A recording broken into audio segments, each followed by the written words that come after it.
کیا کہتا ہے؟ صحابی. صحابی کا مطلب ہے جو حضور کی سنگت اور صحبت میں رہنے والا ہے. آگے سیدنا صدیق اکبر رضی اللہ تعالیٰ عنہ، پیچھے فاروق اعظم، دائیں عثمان غنی، بائیں مولا مشکل کشا. یہ حضور کی اونٹنی چل رہی ہے، سوار ہیں ارد گرد یہ چاروں. کتنے ہیں؟ مولا علی کا بھی ذکر ہوا. میں بات نقطے کی کرنا چاہ رہا ہوں. یہاں علی بھی ہے، عمر بھی، عثمان بھی، صدیق بھی، رضوان اللہ تعالیٰ علیہ اجمعین. یہ چار ارد گرد کیوں ہیں؟ کبھی سوچا؟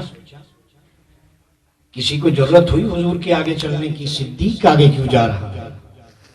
حضور پیچھ نہیں ہو رہی؟ Question mark. پوچھا کسی نے آپ آگے کیوں ہیں؟ فرمایا اللہ کے حبیب کا حکم ہے، اور اس حکم سے پہلے میری خواہش ہے. پوچھا کیا؟ فرمایا جو تیر آئے میرا سینہ چیرے، حضور کو کچھ نہ ہو. سبحان اللہ. یہ صدیق کا بتا رہا. عمر آپ پیچھے کھڑے ہیں، فرمایا میری پشت جو ہے یار پہ قربان ہونے کے لیے. عثمان والی نے ہمارے کندھے جو ہیں دائیں اور بائیں کندھے. تو جب بھی کسی صحابی کا ذکر ہو، برا بلا کہنا تو دور کی بات، ہلکی سی ذہن میں خلش بھی آ جائے تو یاد رکھا ہے صحابی کو غلط کہنے سے اس کا کچھ نہیں بگڑتا، میرے مصطفیٰ کا دفاع کمزور ہوتا ہے. یہ آقا کی ڈیفنس لائن تھی. کیا تھی؟ یہ دفاع تھا. تو جو صحابہ کو کچھ کہے گا وہ میرے مصطفیٰ کا دفاع کمزور کرنے کی کوشش کرے گا. اور دفاع کسی ملک کی ریڑھ کی ہڈی ہے، اور میرے آقا کے دفاع کی ریڑھ کی ہڈی میرے مصطفیٰ کے صحابہ. اب یہ چل رہے ہیں. یہ بات میں نے ضمن عرض کر رہا. ایک مقام آیا کہ اونٹنی کے قدم زمین سے اکھڑنے لگے. آقا نیچے تشریف لائے، اونٹنی رک گئی. اب یہ منظر دیکھا صحابہ نے تو دو سوال کیے آقا کی بارگاہ میں. پہلا سوال یہ کیا کہ اونٹنی کے قدم زمین سے کیوں اکھڑے، اس کی وجہ بتائیں. اور دوسرا سوال یہ کیا کہ جب آپ سوار تھے تو قدم اکھڑ رہے تھے، جب آپ نیچے آئے تو قدم رک گئے، اس کی وجہ کیا ہے؟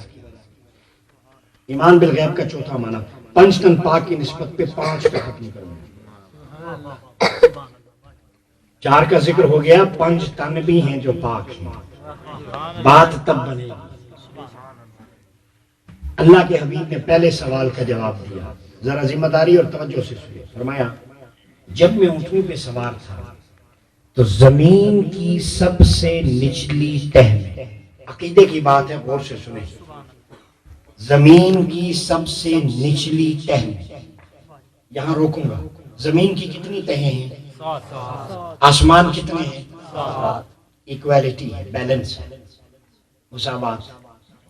زمین کی 7 سٹیجز ہیں، جسے 7 سٹیجز آف دا ارتھ کہا جاتا ہے. ارتھ سائنسز، ارضیات کا اسٹوڈنٹ جانتا ہے.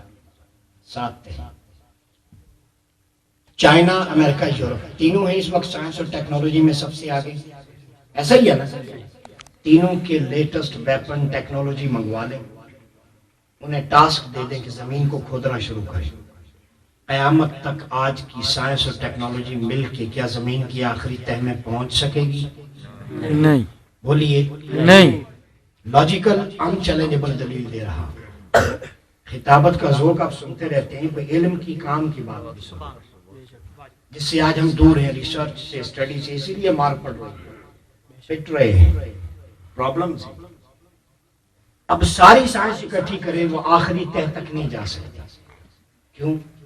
بڑی بڑی چٹانیں، پہاڑ، سمندر، دریا، نہ جانے درخت، جنگلات، کیا سے کیا آتا ہے. آخری سٹیج تو کیا پہلے بھی کراس نہیں ہو پائے گی. اب حضور کیا فرما رہے ہیں، اسی بات کو ذہن میں رکھی. زمین کی سب سے نچلی تہ میں. پھر روکتا ہوں، ایک شخص کو آپ 2 آپشنز دے دیں. ایک یہ کہ تم زمین کے اندر دیکھو کیا ہو رہا ہے. دوسرا آپشن دیں کہ دیوار کے پیچھے دیکھو کیا ہو رہا ہے. بات آسانی سے سمجھا رہا ہوں تاکہ ہر عام آدمی بھی سمجھ جائے. تو بولیے اس کے لیے زمین کے نیچے دیکھنا مشکل ہوگا یا دیوار کے پیچھے؟ بولیے. زمین کے نیچے مشکل ہوگا نا. کچھ لوگ ابھی سے بات سمجھ گئے. دیوار کے پیچھے اس کے لیے دیکھنا مشکل نہیں, یہ ہاتھوں سے بنائی ہوئی تو دیوار ہے. زمین کے اندر دیکھنا مشکل ہوگا. اب حضور نے کیا فرمایا, زمین کی سب سے نچلی تہ میں کروڑوں کی تعداد میں ذرات اور لاکھوں کی تعداد میں چٹانوں کے ٹکرانے کی آواز میں سن رہا تھا, اور اس عمل کو میری آنکھیں دیکھ بھی رہی. اب بولیے, جو رسول جس کی نگاہ زمین کی 7 تہوں کے جنگلات, پہاڑ اور چٹانوں کو چیر کے آخری حد تک دیکھ سکتی ہے, اس کے لیے تیرے ہاتھ کی بنائی ہوئی دیواریں کیا حیثیت رکھتی ہیں؟ عقیدہ سمجھ میں آ رہا ہے؟ اب حضور نے جب یہ فرما دیا, یہ بات تو کلیئر ہو گئی. صحابہ نے فرمایا جب آپ اونٹنی پہ سوار تھے تو یہ کیوں لرز رہی تھی, جب نیچے اترے رک کیوں گئی, اس کا تو بتا دیں. اللہ کے حبیب نے فرمایا اس سے پہلے ایک بات ہے, آپ پہ لوگ کوشچن کرتے ہیں کہ یہ نسبت مصطفیٰ کی بات, دہلیز مصطفیٰ, دامن مصطفیٰ, یہ الفاظ استعمال ہوتے ہیں نا ہماری طرف سے. حضور کی دہلیز پہ آنے سے کیا ملتا ہے؟ یہ تو معاذ اللہ شرک اور بدعت ہے. ان چیزوں سے کیا ملتا ہے؟ اللہ سے مانگو ڈائریکٹ. اللہ کا در جو ہے وہ دینے والا ہے. یہ نسبت, یہ دہلیز, یہ کرم, یہ دامن مصطفیٰ, یہ کیا ہے؟ آپ پریشان ہو جاتے ہیں, پتہ نہیں کیا ہو گیا, شاید ہم غلط ہیں. اب یہ بات ذہن میں رکھیں, یہ سوال جو آپ سے ہوتا ہے, نہیں بھی ہوتا, کبھی بھی ہو سکتا. اب یہ بات سمجھیں جو حضور نے جواب دیا, فرمایا چونکہ میں اونٹنی پہ سوار تھا اور اونٹنی میرے دامن کے ساتھ وابستہ تھی.